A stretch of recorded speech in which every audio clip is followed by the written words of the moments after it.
नमस्ते दोस्तों, स्वागत है आपका डर, रहस्य और रोमांच की दुनिया में। अगर आपको हमारी कहानियां पसंद आती हैं, तो इस वीडियो को लाइक करना, चैनल को सब्सक्राइब करना और अपने दोस्तों के साथ शेयर करना ना भूलें। आपकी एक छोटी सी मदद हमें और भी खौफनाक और रहस्यमयी कहानियां लाने का हौसला देती है। तो तैयार हो जाइए, क्योंकि कहानी शुरू होने वाली है। यह कहानी सच के घटनाक्रम पर आधारित है, जो आपको रोमांचित कर देगी। चुड़ैल का तांडव, रहस्यमयी डरावनी कहानी। कथानक का आरंभ। गांव भूतपुरा के लोग हमेशा श्मशान को लेकर डरते थे। कहते थे कि वहां एक चुड़ैल की आत्मा का वास है, जो रात के अंधेरे में जीवित लोगों का शिकार करती है। लेकिन किसी ने कभी भी इसे सच्चे दिल से देखने का साहस नहीं किया था। यह गांव हमेशा से ही डर और भय के साए में जी रहा था। लेकिन जिस दिन रघु, नील और अविनाश ने इस रहस्य को जानने का निश्चय किया, वह दिन गांव के लिए काल का पहर साबित हुआ। किसी ने सही कहा है, जो डर से बचता है वही अंत में डर के साए में घिर जाता है। रघु, नील और अविनाश तीनों दोस्तों ने एक योजना बनाई थी। वे श्मशान में रात बिताएंगे और यह पता लगाने की कोशिश करेंगे कि क्या सच में वहां कोई चुड़ैल की आत्मा है, जैसे गांव वाले कहते थे। उन्होंने गांव के बुजुर्गों से सुनी थी कि यह चुड़ैल किसी समय की साध्वी थी, जो अपनी शक्ति का प्रयोग अच्छे कार्यों के लिए करती थी। लेकिन एक दिन किसी निर्दोष को मारकर उसने अपने जीवन का पतन किया था। इसके बाद वह आत्मा हमेशा के लिए काली शक्ति में बदल गई और श्मशान में उसकी उपस्थिति से अंधेरे को और भी गहरा बना दिया। जैसे ही रात का अंधेरा गहरा होता गया, तीनों दोस्तों ने श्मशान जाने का निर्णय लिया।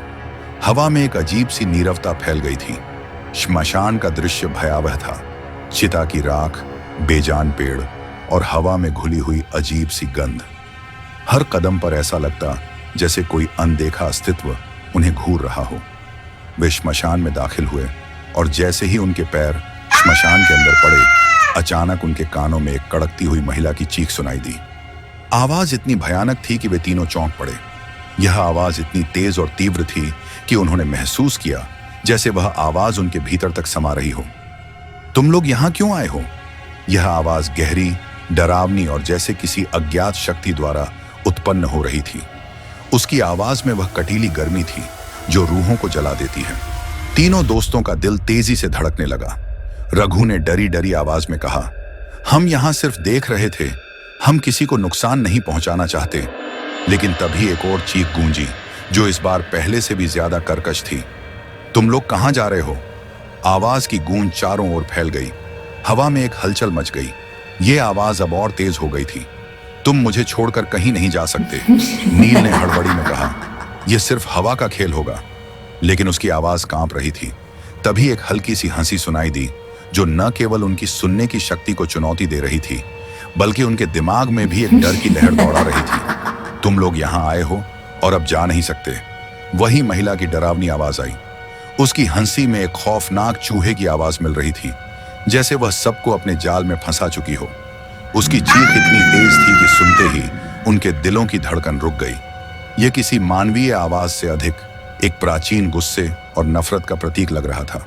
रघु ने दहशत में आकर कहा, यह कहीं से भी हमें छोड़ नहीं सकती, हम यहां से चले जाते हैं।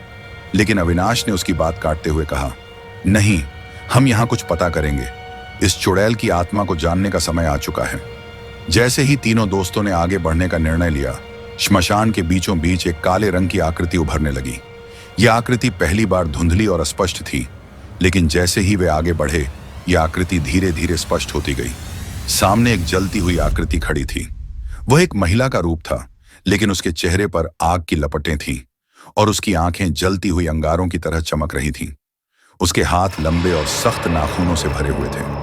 उसकी चुपचाप खड़ी हो जाने के बाद वह अचानक चीख उठी और एक भयावह आवाज में बोली, तुमने मुझे छेड़ा है, अब तुम्हारा क्या होगा?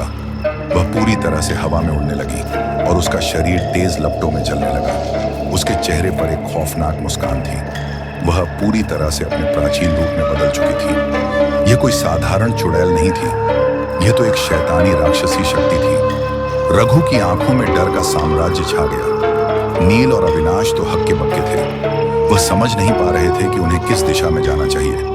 लेकिन चुड़ैल ने उन्हें कोई मौका नहीं दिया। उसकी कर्कश आवाज फिर से गूंज उठी, अब कोई भी बचकर नहीं जा सकता। और उसकी आवाज इस समय उस श्मशान के चारों कोनों से आने लगी। अब वह सिर्फ शब्दों में नहीं बल्कि एक भूतिया ताकत के रूप में उन्हें महसूस हो रही थी।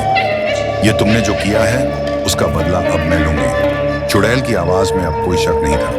उसकी खौफनाक हंसी ने श्मशान को अपनी गिरफ्त में ले लिया। तीनों दोस्त उसके डरावने रूप और भयानक आवाजों से घबराए हुए थे, लेकिन रघु ने हिम्मत नहीं हारी। उसने तंत्र मंत्र की किताब से एक विशेष मंत्र को पढ़ने का निश्चय किया, जिसे उसने गांव के एक तांत्रिक से प्राप्त किया था। जैसे ही रघु ने तंत्र मंत्र का उच्चारण करना शुरू किया, चुड़ैल की चीख और तेज हुई। उसकी आत्मा और भी अधिक भयानक रूप धारण करने लगी। अब वह चारों ओर घूम रही थी और श्मशान में सब कुछ उलट पुलट हो रहा था। पत्थर, लकड़ी, राख और चिताएं हवा में उड़ी जा रही थीं, जैसे चुड़ैल की आत्मा इन सबको अपनी शक्ति से नियंत्रित कर रही थी। उसकी आवाज अब और भी डरावनी हो गई थी। तुम क्या समझते हो? तुम मेरे साथ खेल रहे हो? मैं तुम्हें छोड़ने वाली नहीं हूं। उसकी आवाज में क्रोध और नफरत का स्पष्ट रूप से एहसास हो रहा था। लेकिन रघु ने अपने मंत्र को जारी रखा। मुझे तुमसे कोई डर नहीं है, तुम अब शांति पाओ, उसने उच्चारण किया। और तभी चुड़ैल, तुम अब शांति पाओ, उसने उच्चारण किया। और तभी चुड़ैल की आत्मा में हलचल मचने लगी। उसकी आवाजें अब रुकने लगीं और उसकी आंखों की जलती लपटें बुझने लगीं। चमत्कारी मोड़। अचानक सब कुछ शांत हो गया। श्मशान में अजीब सी शांति फैल गई। चुड़ैल की आत्मा का गुस्सा कम हुआ और वह धीरे धीरे अंधेरे में विलीन हो गई। हवा में अब कोई हलचल नहीं थी, कोई चीख नहीं थी, बस गहरी चुप्पी थी। तीनों दोस्त अब यह समझ गए थे कि उन्होंने एक बहुत बड़ी शक्ति को शांत किया था। लेकिन जब उन्होंने देखा कि श्मशान में अब कोई डरावनी मौजूदगी नहीं थी, तो वे राहत की सांस ली।